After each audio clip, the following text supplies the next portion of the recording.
Halo and welcome back, teman-teman netizen atau warganet yang saya hormati semuanya. Di konten terbaru hari ini, saya ingin memberikan POV alias point of view atau sudut pandang saya terkait dengan pernyataan dari Ketua Umum PSSI Erick Thohir yang disampaikan di sesi konferensi pers PSSI yang digelar kemarin sore di Senayan, Jakarta. Saya sangat menantikan sesi konferensi pers ini, teman-teman, karena saya ingin mendengarkan alasan atau faktor utama yang membuat PSSI menghentikan kerjasama dengan tim kepelatihan asal Belanda.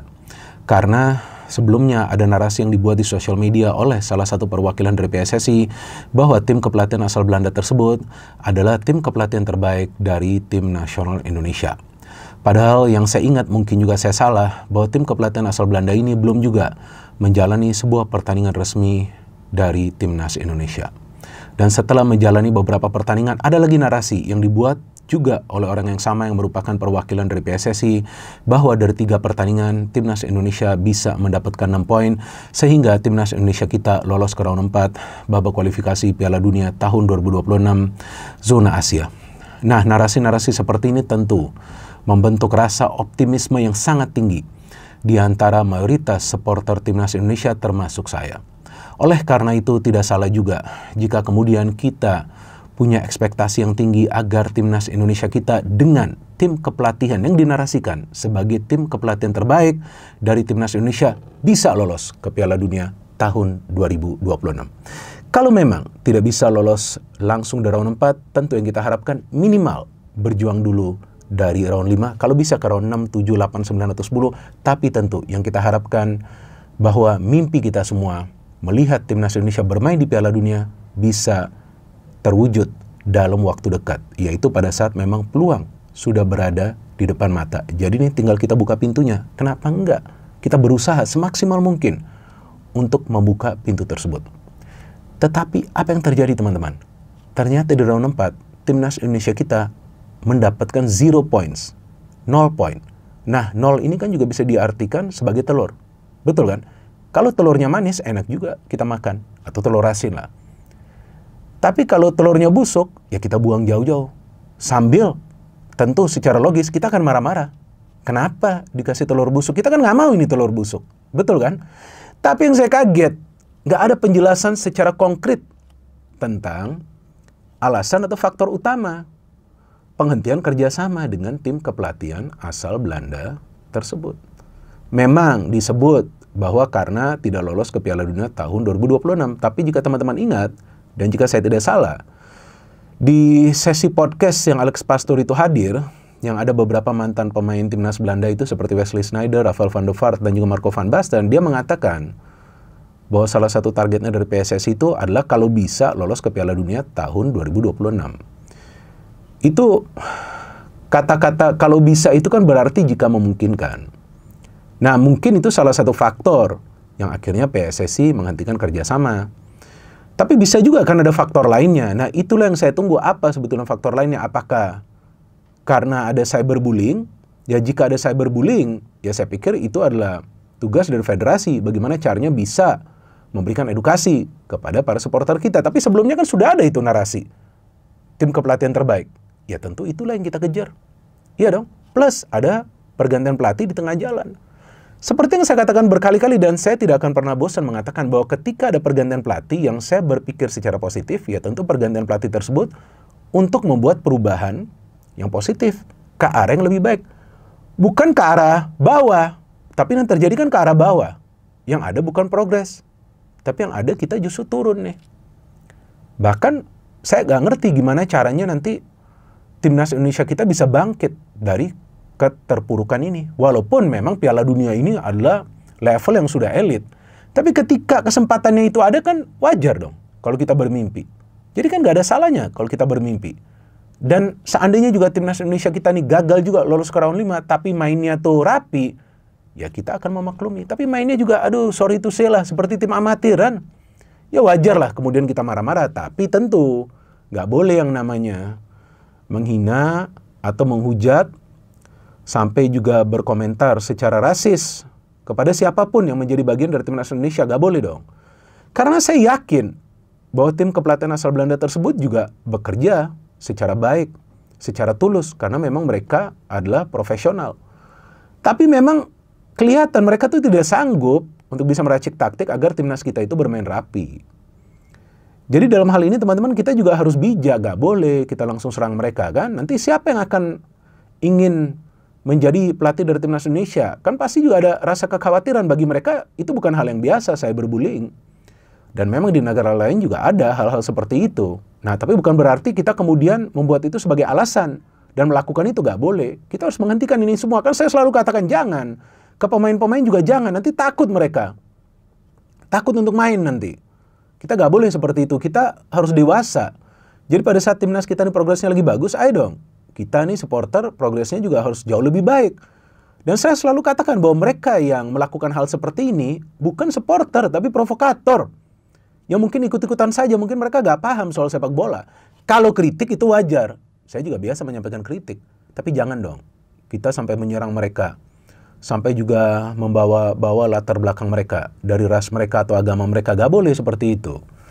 Kita gak boleh, karena kita tahu bahwa mereka berjuang juga untuk timnas kita, bahwasannya juga pelatih kita asal Belanda sebelumnya, atau sebelumnya asal Korea Selatan, kan mereka tetap berusaha memberikan yang terbaik. Tapi kelihatan, tim kepelatihan asal Belanda ini gak bisa meracik taktik yang baik. Artinya ya mereka terbaiknya dari mana ini? Saya juga gak paham sampai sekarang. Nah, ini penjelasan juga gak ada nih.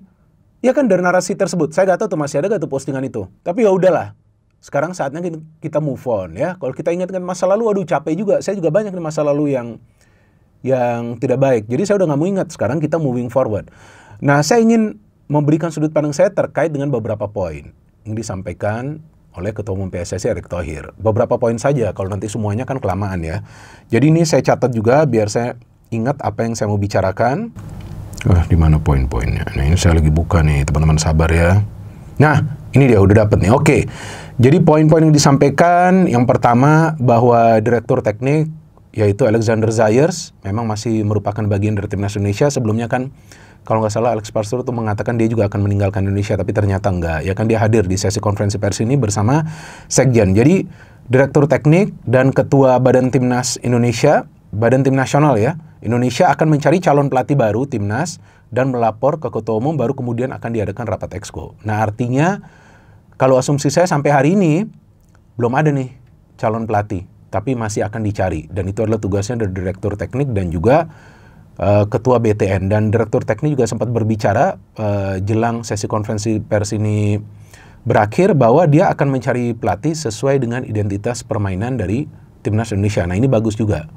Jadi gak harus lah, artinya pelatih asal Belanda, gak harus juga pelatih asal Jepang, gak harus juga pelatih asal Korea, tapi ya pelatih yang kira-kira akan bisa memahami karakter permainan dari para pemain, kemudian mengaplikasikan strategi permainan yang bisa membuat para pemain itu nyetel di atas lapangan. Jadi gak harus juga 4 pemain bertahan, gak harus juga 3 center back, tergantung pelatih itu nanti bisa memberikan penjelasan seperti apa. Dan kemudian juga Ketua Umum PSSI mengatakan bahwa kita perlu move on dari eranya Shin Tae-yong dan juga Patrick Kluivert, dan juga bahwa Shin Tae-yong tidak akan menjadi pelatih dari timnas Indonesia untuk saat ini dan akan dicari pelatih baru karena nanti akan ada juga visi dan misi jangka panjang. Dan kalau bagi saya bukan anti STY. Jadi kalau bagi saya seandainya STY juga comeback itu gak masalah, tapi yang pasti PK jangan comeback, ya kan? Itu yang udah pasti dulu, PK dan kawan-kawan jangan comeback. Maka itu saya pikir juga itu satu tim kepelatihan itu atau satu gerombolan ini asal Belanda ini semuanya tuh dihentikan kerjasamanya. Bagus juga. Karena sebelumnya kan banyak yang berasumsi mungkin Alex Parstur yang akan naik, ya kan? Itu kan dijuluki profesor seperti apa dia? Ya kan setelah dia kembali ke Belanda baru dia bacot. Harusnya bacot di sini pada saat itu. Ya kan jelaskan bagaimana caranya Anda bisa membentuk kerjasama di antara para pemain. Terus kemudian juga Ketua Umum PSSI mengatakan bahwa untuk FIFA Matchday nanti nih di bulan November yang akan main timnas U22 yang dipersiapkan untuk nanti bertanding di SEA Games pada bulan Desember. Jadi pemain-pemain terbaik juga akan diusahakan dipanggil, yaitu seperti Marcelino, Ivar Jenner, Adrian Wibowo, dan juga Mauro Zilstra, dan diharapkan mereka nanti akan bisa bermain di SEA Games. Nah ya oke, FIFA Matchday gak untuk timnas senior, tapi bukankah timnas senior ini juga harus dibentuk chemistry-nya? Tapi di sisi lain memang ada juga kepentingan di SEA Games. Dan juga ternyata gak ada ad interim coach. Jadi gak ada pelatih sementara. Nah kalau saya berpikir secara logis mungkin memang gak ada untuk saat ini. Karena Nova Arianto sibuk untuk Piala Dunia U17 dengan timnas U17. Kemudian Indra Safri sibuk untuk timnas U22. Jadi memang untuk saat ini gak ada. Meskipun sebelumnya saya mengira mungkin Jordi Cruyff, penasihat teknis timnas yang nggak kelihatan di sesi konferensi pers kemarin, mungkin dia akan diberikan tugas sebagai pelatih sementara, tapi ternyata tidak. Ketua Umum PSSI memilih agar lebih baik timnas U22. Ya udah, sekarang ini tinggal kita ikuti, kita lihat. Tapi sangat disayangkan, sebetulnya kalau timnas senior main lagi kan enak juga. Ya kan, kita bisa melihat para pemain lagi. Dan saya pikir para supporter kita juga tidak akan aneh-aneh di stadion, dan nggak boleh juga aneh-aneh. Kita harus respect juga kepada para pemain yang datang jauh-jauh dari Eropa. Seandainya tadinya ada FIFA Matchday yang senior. Dan Novarianto dijelaskan oleh Ketua Umum PSSI sebagai salah satu pelatih terbaik lokal saat ini, ya kan? Karena sukses membawa timnas U17 lolos ke Piala Dunia U17, bagus. Dan kita tunggu nanti mereka akan bermain awal bulan depan. Dan jika nanti memungkinkan atau nanti dilihat akan dievaluasi setelah Piala Dunia U17, kemungkinan Novarianto juga akan naik atau promosi ke timnas U20. Nah, ini saya sepakat banget nih. Karena saya melihat Novarianto juga bisa membentuk karakter dari para pemain muda ya, U17, mereka fight di atas lapangan. Mereka tidak mudah lelah, fighting spirit mereka luar biasa, dan fighting spirit mereka itu juga menutupi skill mereka yang sebetulnya belum matang. Jadi saya pikir Novarianto wajar lah jika nanti dipromosikan ke timnas U20. Kemudian juga ini hal yang penting, media agar ikut membangun sepak bola Indonesia dengan memberikan edukasi ke publik ya. Artinya ya juga membantulah agar cyberbullying tidak terjadi lagi. Ini satu poin yang sangat penting, yang sebetulnya sudah biasa saya sampaikan, tapi siapa yang mau ngerti, ya kan? Nggak semua orang akan mengerti. Saya pikir ini poin yang sangat penting loh. Ini poin yang sangat penting bahwa memang ini saya dapat press release-nya ya, bahwa agar bisa membangun sepak bola Indonesia dengan benar, kritik boleh tapi jangan sampai bullying yang berlebihan. Nah, ini hal yang sangat penting nih, ini yang harus kita pahami nih. Ini sangat penting. Kemudian juga Ketua Umum PSSI menyoroti fenomena meningkatnya serangan verbal dan komentar ekstrim terhadap para pemain baik melalui pemberitaan maupun media sosial. Nah, pemberitaan ini kalau saya pikir bukan media nasional ya, mungkin yang di akun-akun IG, yang di sosmed, ya kan? Ini tentu bisa berdampak buruk bagi mental dan perkembangan para pemain muda. Nah, ini penting sekali teman-teman. Karena sebetulnya mereka bermain di atas lapangan tuh tekanannya sudah berat bagi timnas ya. Jadi janganlah ditambah ya. Kalau memang mereka membuat kesalahan, itulah bagian dari permainan. Tinggal bagaimana nanti mereka memperbaiki hal itu. Ya kan, mereka tidak mengulangi kesalahan-kesalahan tersebut. Dan ini juga sangat baik. Dan juga ini yang saya agak bingung, ada satu lagi poin ya, bahwa PSSI harus pulihkan kepercayaan internasional supaya bisa dapatkan pelatih timnas. Nah, saya nggak ngerti ini kenapa? Ada masalah apa ini dari pemulihan kepercayaan internasional? Saya nggak ngerti ini. Oh, karena ada peristiwa pertama, yaitu pengakhiran kerjasama lebih awal dengan tim kepelatihan Patrick Lau dan kawan-kawan. Ya karena memang sudah banyak yang nggak melihat ada progres gitu. Walaupun memang singkat, tapi kan pergantian pelatih ini kan untuk membawa perubahan yang positif. Kalau udah nggak kelihatan, ya buat apa dipertahankan juga gitu kalau menurut saya. Ya memang ini wajar, di negara-negara lain juga ada kok yang dihentikan cepat gitu. Kalau memang nggak sesuai dengan ekspektasi. Jadi saya pikir ini sebetulnya bukan hal yang krusial. Kemudian peristiwa kedua yang tak kalah serius, mereka pemberitaan hoax di sejumlah media nasional tentang keluarnya Jepang, Korea, dan Irak dari AFC. Oh, ini ternyata hoax ya. Berita yang tidak memiliki sumber valid namun menyebar luas sehingga menjadi perhatian media dan pejabat AFC. Nah, ini yang harus hati-hati. Maka itu saya selalu mengatakan janganlah kita buat berita-berita yang nggak jelas ya. Jadi harus ada juga verifikasinya dulu. Tapi saya agak bingung kenapa hal-hal seperti ini bisa berdampak dalam mencari pelatih baru. Apakah memang mereka sebegitu kritikal sehingga mereka tidak mau menjadi bagian dari timnas Indonesia pada saat memang supporter kita itu kritis ya? Saya tidak mengatakan yang soal cyberbullying itu nggak boleh, tapi kritis. Artinya dilihat nih pemilihan pemain, cara bermain, cara mereka berada di pinggir lapangan, seperti apa mereka memberikan instruksi. Saya pikir itu bagus-bagus saja. Tapi kalau soal cyberbullying ya memang nggak boleh. Tapi jika tidak ada pelatih yang ingin melatih timnas Indonesia karena memang merasa tekanannya itu besar, kenapa ya tempo hari kok Sintayong mau melatih timnas Indonesia? Pada saat juga timnas kita hancur-hancuran tuh di kualifikasi Piala Dunia pada saat itu kan. Artinya sekarang ini banyak pelatih yang takut ya untuk bisa membangun sebuah sistem yang baru di timnas. Kok begitu ya para pelatih sekarang? Nah, saya nggak ngerti apa yang sedang terjadi karena saya kan nggak ada komunikasi dengan dunia internasional, dengan pelatih-pelatih di luar negeri ya. Kan ada juga pelatih-pelatih lain yang melatih timnas yang rankingnya di bawah. atau mungkin juga tekanannya besar, tapi cyberbullying, nah itu nggak boleh. Saya masih ingat pada saat memang mayoritas netizen kita tuh menyerang Bahrain kan, pada saat itu juga mereka sampai khawatir mau datang ke Indonesia. Nah, hal-hal seperti itu yang harus kita hindari, tapi saya sih agak kaget jika ada pelatih yang tidak berani melatih timnas Indonesia karena hal-hal semacam ini. Nah, ini saya kaget bener loh. Kalau nanti ke depannya juga terjadi di negara lain, berarti gak akan ada pelatih bagi timnas mereka juga kan. Nah, ini yang coba nanti kita tunggu apa yang akan terjadi, karena akan mulai dicari ini pelatih. Dan juga Ketua Umum PSSI mengatakan bahwa Frank de Boer dan Louis van Gaal itu memang untuk saat ini belum menjadi calon dari pelatih timnas. Artinya ya memang itu juga berita yang gak benar, ya kan. Maka itu saya gak membahas juga tentang Louis van Gaal, tapi saya memang membahas tentang de Boer ya. Ini de Boer ini ngeri-ngeri sedap juga kalau menjadi pelatih timnas kita, tapi ya udahlah. Nanti kita tunggu seperti apa. Ya tapi saya harapkan awal tahun depan sudah ada lah.